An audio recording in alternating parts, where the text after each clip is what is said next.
every country in the West is now not reproducing. Instead, we are focused on how do we basically live out our last days as a civilization in comfort. And one of the ways that we live out our days as a civilization in comfort is by lying to ourselves about fulfillment being found not in building, but in being.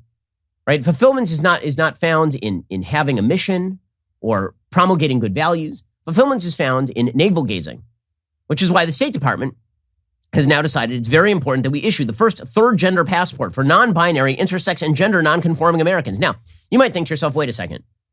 It is one thing for you to write on a college essay that you are non-gender conforming or that you are non-gender binary or some nonsense.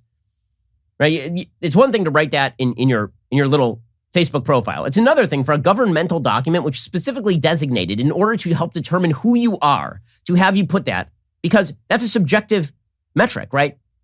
It's like saying it's like putting on your passport that you're a Bon Jovi fan. Like there's no way to tell whether that's true or not, nor is it relevant. Your interior feelings have no relevance to the question of how the government ought to identify you for purposes of knowing who the hell's in the country. But the State Department now feels it's very important for you to look at your passport and feel that your passport reflects your innermost feelings. We're a society that now treasures the inner subjectivity of feelings over the identification within reality. According to ABC News, 4 months after announcing it would allow a third gender option for U.S. citizens on their passports, the State Department said Wednesday it has issued one. It's the first of its kind, denoted with an X for non-binary, intersex, and gender non-conforming U.S. citizens. The recipient is Colorado resident Dana Zizim. Okay, the reason I pronounce it that way is because the last name is spelled Zzyym. I have doubts that this is the original last name of this person. Associate Director of the Intersex Campaign for Equality and a client of Lambda Legal. I almost burst into tears when I opened the envelope, pulled out my new passport, and saw the X stamped boldly under sex.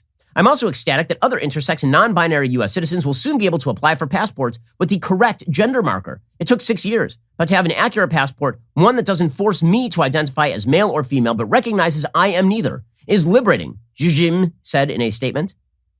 The agency is still preparing to make the option widely available for passports and other documents, such as the consular report of birth abroad. So it's not just for Americans, by the way. It's people who are green card holders, who hold a U.S. passport, pretty much anybody trying to get in the country.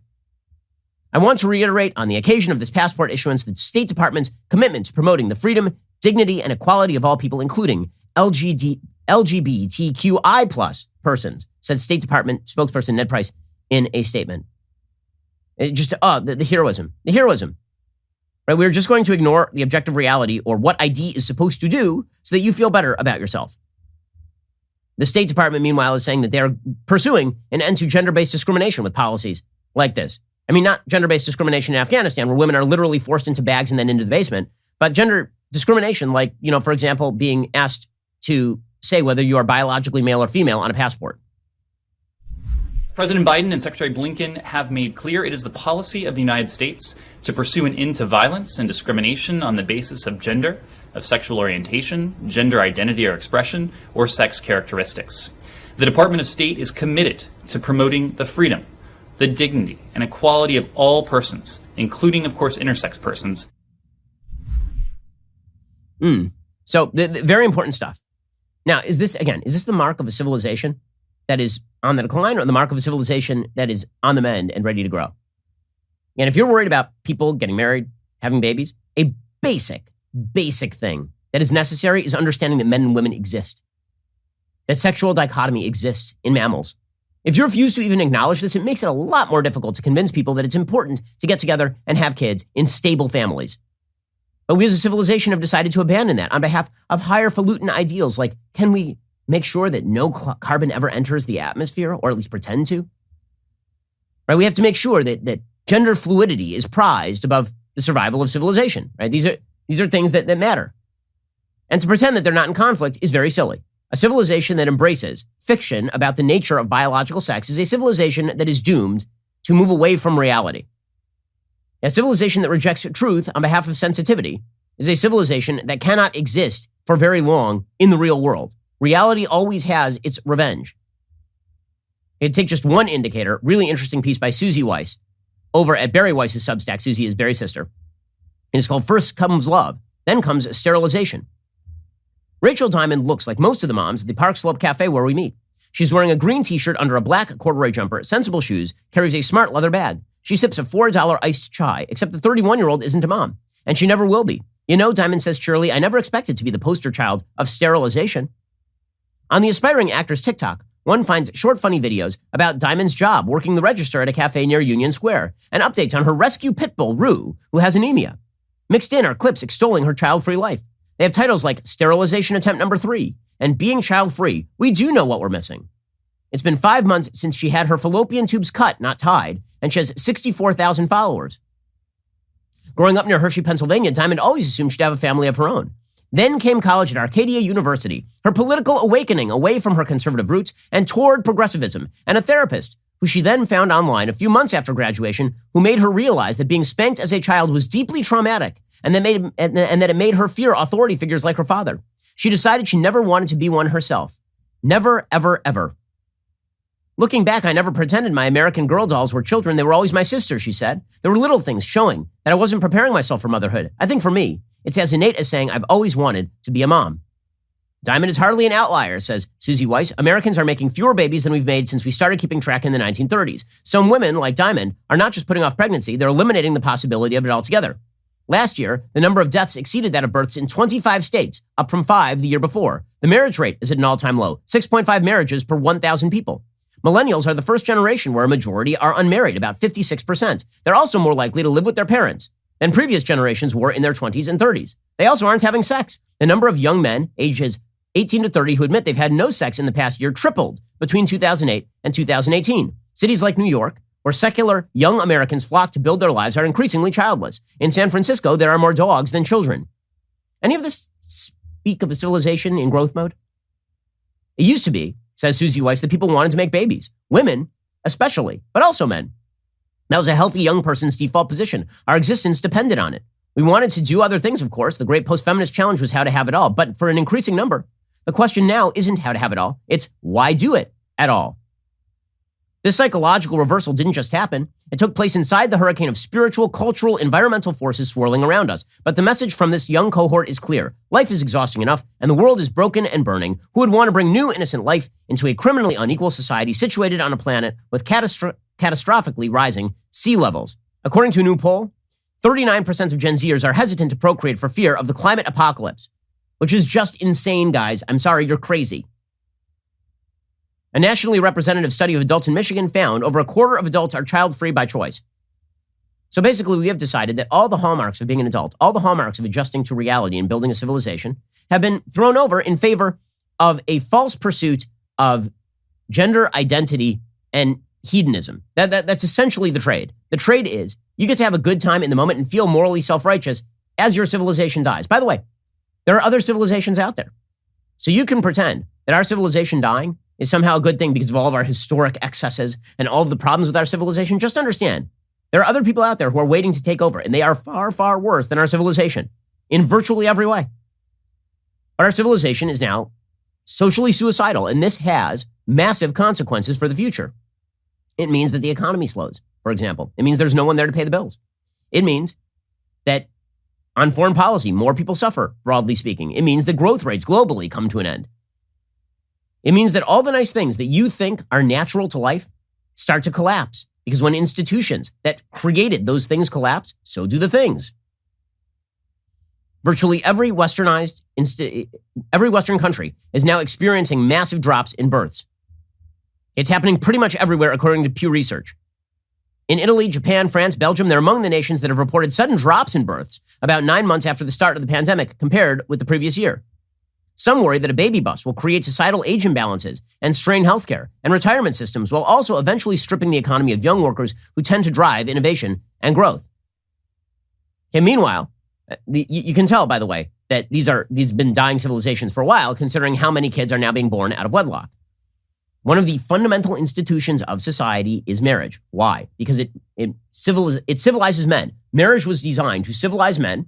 It was designed to allow women to grow up to allow children to grow up in intact homes and therefore have healthy lives and then become productive members of civilization themselves. Marriage was a civilizing institution. We dumped it. We decided that personal self-fulfillment was much more important than giving a kid an actual life with two parents who care about them. Yes, of opposite sexes, because a child does need a mother and a child does need a father. Right now, the share of live births outside marriage in the United States, it's 70% in the black community, it's 40% in the white community. It's true abroad. In France, 60.4% of kids are born outside marriage. This is as of 2018. In Sweden, it's 54.5%. In Denmark, it's 54%. If you think that has no relationship with the number of people who are on social assistance, you're out of your mind. If you think it's a healthy way for a society to grow, you're crazy. But maybe this is a society with a death wish. Maybe this is a society that has decided to sacrifice truth, logic, and decency in favor of the notion that we are bad and we deserve to go this way. Right? After all, we are a scourge on the earth. I think there is a strong reason why, when you look at the actual reproduction rates in the United States, they are heavily associated with religion. They are striated by religion. Right now, the only people reproducing above replacement rates in the United States are people who are religious. Period. End of story. I mean, I'm looking at the rates right now. The fertility rates in the United States by religion among Catholics, 2.3. Among Mormons, 3.4. These are above replacement rates. Among Jews, 2.0, and among Orthodox Jews, like 4. Among Protestants, evangelical Protestants, it's 2.3. And then among atheists, 1.6, agnostics, 1.3. As a society becomes more secular, as a society decides that the future doesn't matter and starts to undermine its own institutions and starts to embrace fictional nonsense on behalf of the subjective feelings of a few, the society begins to crumble. It also leads to absurdities like this story from BBC News. Quote, "I've had someone saying they would rather kill me than Hitler," says 24-year-old Jenny. "They said they would strangle me with a belt if they were in a room with me and Hitler. That was so bizarrely violent just because I won't have sex with trans women." Jenny is a lesbian woman. She says she is only attracted to women who are biologically female and have vaginas. She therefore only has sex and relationships with women who are biologically female. Jenny doesn't think this should be controversial, but not everyone agrees. She has been described as transphobic, a genital fetishist, a pervert, and a TERF, a trans-exclusionary radical feminist. Jenny, who lives in London, says there's a common argument they try and use that goes, what if you met a woman in a bar and she's really beautiful, and you got on really well, and you went home and you discovered she had a penis? Would you just not be interested? Yes, because if someone seems sexually attractive at first, you can go off them. I just don't possess the capacity to be sexually attracted to people who are biologically male, regardless of how they identify. According to Carolyn Lowbridge, over at BBC News, I became aware of this particular issue after I wrote an article about sex, lies, and legal consent. Several people got in touch with me to say there was a huge problem for lesbians who are being pressured to accept the idea that a penis can be a female sex organ. I knew this would be a hugely divisive subject, but I wanted to find out how widespread the issue was. Ultimately, it has been difficult to determine the true scale of the problem because there's been little research on the topic. Only one survey to my knowledge. However, those affected have told me the pressure comes from a minority of trans women as well as activists who are not necessarily trans themselves. So apparently, this is now a major issue among lesbians, is that because of the stupidity of suggesting gender fluidity, lesbians are being told that they must have sex with biological men. Because if they don't have sex with biological men, this means that they are apparently straight because some biological men are women. And the illogic has no bounds. There are no limits to it. None. And so, as a civilization, would we like to die? Or are we as a civilization going to embrace basic truths that undergird institutions that allow for growth? Those are the choices before us. It's pretty obvious there's a whole group of people in politics who are opting for the former rather than the latter, that they are opting for a civilization in decline, because at least we'll have a good time on our way out. Because at least we will feel justified morally in overturning the structural oppressions of reality, because reality is full of structural oppressions. Reality is full of inequality. Reality is full of difficulties. So if we just ignore those difficulties, if we restructure society around the idea that we can get rid entirely of reality, then we can put off the nightmares. We can put off having to adjust to civilization. And then, later if the civilization falls apart, I'm pretty sure, we did our best. At least we did the moral thing. How's this for a title? Ben Shapiro Show subscriber destroys like button with clicks and logic. I'd watch that. Make it happen, gang.